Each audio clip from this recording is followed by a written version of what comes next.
এই মুহূর্তে তিনি বাসভবনে এসছেন। প্রাথমিকভাবে অনুমান করা হয়েছিল যে তৃণমূলের তরফ থেকে যেটা জানা গিয়েছিল সূত্র মারফত যে ভবানী ভবনে সরাসরি তিনি কলকাতা বিমানবন্দর থেকে যাবেন। তবে মা ফ্লাইওভার থেকে নামার পরে আমরা দেখলাম তার গাড়ি এসএসকেএমের পাশ দিয়ে ঘেঁষে হঠাৎ করে শম্ভুনাথ পণ্ডিত স্ট্রিটে ঢুকে যায় এবং সেখান থেকে হরিশ মুখার্জি রোড হয়ে তারপরে কালীঘাট রোডে ঢুকে এবং সেখান থেকে সরাসরি তার কালীঘাট রোডের বাসভবনে চলে আসেন। এবং তিনি চলে যাওয়ার পর আমরা যেটা দেখলাম যে তিনি যখন নেমে যান তারপরে তার যে গাড়িতে করে তিনি যান বিভিন্ন কাজে, সেই গাড়ি ফের গেট থেকে বের করে এমনভাবে মুখ করে রাখা হয়েছে যাতে তাকে দ্রুত বের করে দেওয়া যায়। ফলে এখন অপেক্ষা কতক্ষণে তিনি বেরোন। একে একে আমরা দেখছি প্রায় আর 25 মিনিট সময় আছে, তাকে এই 25 মিনিটের মধ্যেই সিআইডির যে সামনের টাইম তার মধ্যে উপস্থিত হতে হবে। আর অন্যদিকে সেই যে সামান তিনি এর আগে 3বার যে যাননি বিভিন্ন কারণ দেখিয়ে আজকে হাইকোর্টের তরফ থেকে তাকে নির্দেশ দেওয়া হয়েছে যে 6টার মধ্যে তাকে যেতে হবে, অর্থাৎ সিআইডির যে সময়, সিআইডির সময় মতো তাকে যেতে হবে, তদন্তে সহযোগিতা করতে হবে, তবেই তিনি রক্ষা কবচ পাবেন। এখন দেখার পরবর্তী ধাপে কি হয়। এবং অভিষেক বন্দ্যোপাধ্যায় তৃণমূলের সর্বভারতীয় সাধারণ সম্পাদক, সাংসদ, তিনি এই মুহূর্তে কি করেন, কারণ তৃণমূলে এই মুহূর্তে আসল তৃণমূল, বিদ্রোহী তৃণমূল এবং তৃণমূল যারা রয়েছেন তাদের নিয়ে বহু সমস্যা, বহু বিতর্ক চলছে এবং এই আবহে তাকে সিআইডি যে সই জালকাণ্ডে সামন করেছেন তার আজকে একটি নাটকীয় পরিস্থিতি হয়ে দাঁড়িয়েছে। ঝিলম, তুমি আমাদের সঙ্গে থাকো। এই মুহূর্তে 3টি ছবি আপনারা দেখছেন। 1 ঘন্টা আগে যখন বিমানবন্দর থেকে বেরিয়ে আসছেন অভিষেক বন্দ্যোপাধ্যায়, সেই মুহূর্তের ছবি। সেখান থেকে তিনি সরাসরি চলে আসেন কালীঘাট রোডে তার বাসভবনে। এই মুহূর্তে বাসভবনে রয়েছেন। অন্যদিকে আজ সন্ধ্যে 6টার মধ্যে সিআইডির কাছে হাজিরা দিতে হবে। ভবানী ভবনের সামনে পুলিশের প্রস্তুতিও একেবারে চূড়ান্ত। আদালতের নির্দেশে আজ সন্ধ্যে 6টার মধ্যে হাজিরা দিতে হবে অভিষেক বন্দ্যোপাধ্যায়কে। 3টে নোটিশ পাঠানো হয়েছিল অভিষেক বন্দ্যোপাধ্যায়কে, কিন্তু প্রত্যেক ক্ষেত্রেই তিনি হাজিরা এড়িয়ে যান। শেষ পর্যন্ত আদালত আজ জানায় যে সন্ধ্যে 6টার মধ্যে টাইম বেঁধে তাকে হাজিরা দিতে হবে। তদন্তে সহযোগিতা করলে তিনি রক্ষা কবচ পাবেন, একথাও জানায় আদালত।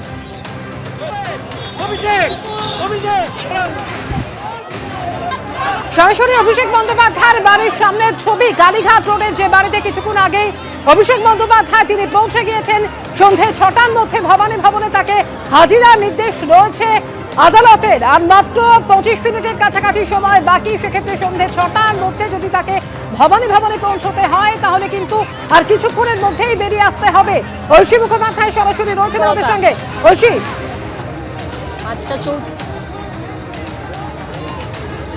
দেখো 5:34 বাজছে ঘড়ির কাঁটায়। এই মুহূর্তে অভিষেক বন্দ্যোপাধ্যায়ের বাড়ির সামনে তার গাড়ি এবং অভিষেক বন্দ্যোপাধ্যায় বিমানবন্দর থেকে সরাসরি তার কালীঘাট রোডের যে বাড়ি, সেই বাড়িতে এসে উপস্থিত হন।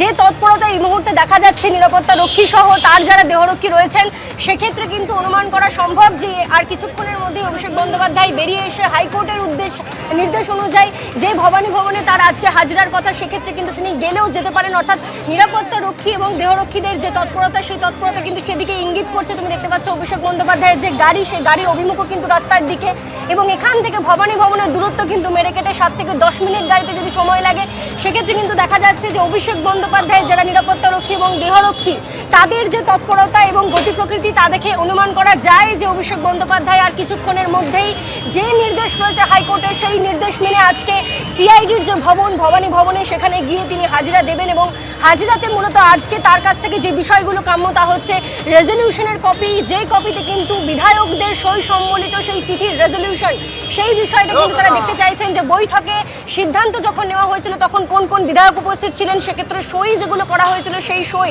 মিলছে কিনা। এবং একাধিক গুরুত্বপূর্ণ, তুমি দেখতে পাচ্ছ এই মুহূর্তে অভিষেক বন্দ্যোপাধ্যায়ের যে বাড়ির দরজা, সেই দরজা খোলা হচ্ছে এবং দেহরক্ষীদের যে গতি প্রকৃতি, তা দেখে কিন্তু এটা অনুমান করা সম্ভব যে অভিষেক বন্দ্যোপাধ্যায় আর কিছুক্ষণের মধ্যেই ভবানী ভবনের উদ্দেশ্যে রওনা দিলেও দিতে পারেন। তুমি দেখতে পাচ্ছ অভিষেক বন্দ্যোপাধ্যায়ের যে বাড়ির দরজা, সেই দরজা খোলা হচ্ছে এবং দেহরক্ষী, নিরাপত্তা রক্ষী যারা রয়েছেন তারা কিন্তু এই মুহূর্তে পজিশন নেওয়া শুরু করেছেন।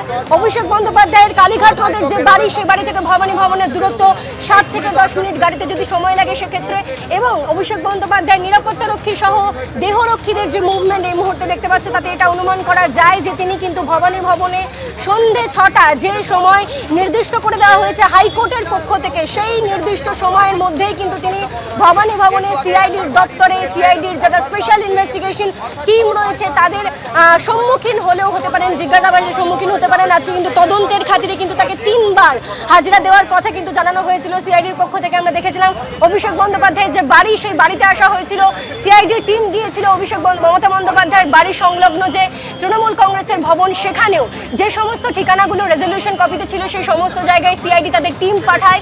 তার পরবর্তী সময়ে কিন্তু অভিষেক বন্দ্যোপাধ্যায় দেখা যায় 3বার সামন এড়িয়ে যান, তিনি কিন্তু যাননি। তবে আজকে এই মুহূর্তে দেখতে পাচ্ছ সন্ধ্যে 6টার মধ্যে হাইকোর্টের নির্দেশ রয়েছে অভিষেক বন্দ্যোপাধ্যায়কে সিআইডির দপ্তরে গিয়ে হাজিরা দিতে এবং জিজ্ঞাসাবাদের সম্মুখীন হতে। ঠিক কারা সই করেছিলেন, কেন সই করেছিলেন এবং সেই সিদ্ধান্ত যেদিন নেওয়া হয়েছিল বিরোধী দলনেতা, উপদলনেতা এবং তারই সঙ্গে মুখ্য সচেতক নির্ধারণ করার, অর্থাৎ কারা হবেন সেই সই, শোভনদেব চট্টোপাধ্যায় সহ আরও যে সমস্ত নামগুলি উঠে এসেছিল, সেক্ষেত্রে কিন্তু দেখা গিয়েছে তার বিরুদ্ধে অভিযোগ করেই কিন্তু সন্দীপন সাহা এবং অন্যদিকে ঋতব্রত বন্দ্যোপাধ্যায় তারা স্পিকারের কাছে চিঠি দেন যে সেখানে কিন্তু সই জাল করা হয়েছে। যে সমস্ত ব্লক লেটারের সইগুলো রয়েছে তারা কিন্তু সেদিন উপস্থিত ছিলেন না। তার পরবর্তী সময় একাধিক বিধায়কের বাড়ি কিন্তু সিআইডি টিম পৌঁছে যায়, কুণাল ঘোষ থেকে শুরু করে বাহারুল ইসলাম, এবং তাদেরকে কিন্তু দেখা যায় বাহারুল ইসলাম এবং অন্যদিকে অরূপ রায় তাদেরকে কিন্তু নির্দেশও দেওয়া হয়েছিল কোর্টে গিয়ে সই প্রমাণ করে আসার জন্য যে তারা সেই সই করেছিলেন কিনা। একাধিক বিধায়ক কিন্তু স্বীকারও করে নিয়েছিলেন যে সেদিন তারা রেজলিউশন কপিতে সই করেননি। এবারেই কিন্তু দেখা যাচ্ছে যে তারপরেই কিন্তু অভিষেক বন্দ্যোপাধ্যায়কে তদন্তের খাতিরে 3বার কিন্তু সিআইডির পক্ষ থেকে চিঠি করা হয়, সামন করা হয়, নির্দেশ দেওয়া হয়। একেবারে এসে তুমি আমাদের সঙ্গে থাকো। এই মুহূর্তে অভিষেক বন্দ্যোপাধ্যায় তার বাসভবনে রয়েছেন, সরাসরি কথা বলবো। আমাদের প্রতিনিধি ঝিলম করঞ্জাই রয়েছে আমাদের সঙ্গে। ঝিলম, অভিষেক বন্দ্যোপাধ্যায়ের বাড়ির সামনে কি কোনো তৎপরতার ছবি নজরে আসছে?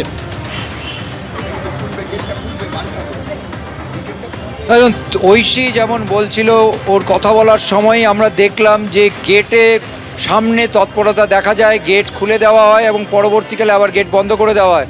তার যে নিরাপত্তা রক্ষীরা রয়েছেন এবং একই সঙ্গে পার্সোনাল সিকিউরিটি অফিসার যারা রয়েছেন তারা তাদের মধ্যে পরিকল্পনা করছেন এবং দেখে বোঝা যাচ্ছে যে অভিষেক বন্দ্যোপাধ্যায় বেরোলে কোন দিক দিয়ে যাবেন বা নির্বিঘ্নে যাবেন কি, সেই সব বিষয়ে আলোচনা হচ্ছে, আমরা সেটা দেখতে পাচ্ছি। তবে অভিষেক বন্দ্যোপাধ্যায় আদৌ 6টার আগে বেরোবেন না 6টার পরে বেরোবেন সেটাই এখন পরবর্তীকালে দেখার বিষয় আছে।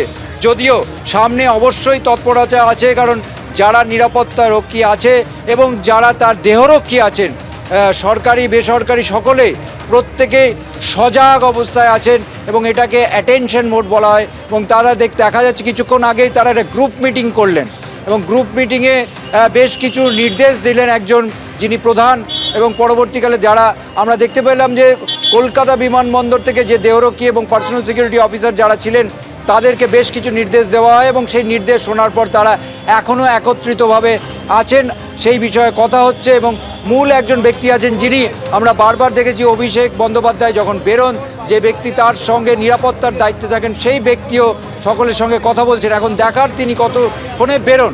এবিপি আনন্দ, এগিয়ে থাকে, এগিয়ে রাখে।